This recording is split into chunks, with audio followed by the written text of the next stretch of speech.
ஸல்லல்லாஹு அலைஹி வஸல்லம் ஒரு சிறு பாத்திரத்துல சிறுநீர் கழிச்சு கட்டலுக்கு கீழே வச்சிருப்பாங்க.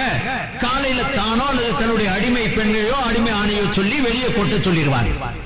ஸல்லல்லாஹு அலைஹி வஸல்லம் சொன்னார்கள் உம்மு ஐமனை பார்த்து, அம்மா அந்த சிறுநீரை வெளியே கொட்டிருக்க, பாத்திரத்தில் இருக்கிறத வெளியே கொட்டிருங்கன்னு சொன்னாங்க.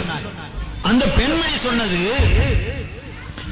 ரசூலுல்லாஹ் அது உங்களுடைய சிறுநீர்னு எனக்கு தெரியாது, ராத்திரில எனக்கு தாகம் வந்துச்சு, தண்ணீர் நினைச்சு எடுத்து குடிச்சிட்டேன்.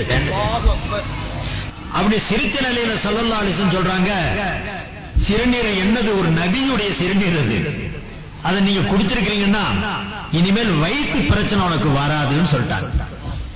வேற ஹதீஸ்கள் என்ன வருது, நபியுடைய சிறுநீர் கூட உன்னுடைய உடல்ல நுழைஞ்சிருச்சுன்னா உன்னுடைய ஈமான் பலமாயிருங்கிற அர்த்தத்துல சொல்லி ரசூலுல்லாஹ் சொன்னாங்க, நரக நெருப்பு உன்னை தீண்டாதுன்னாங்க.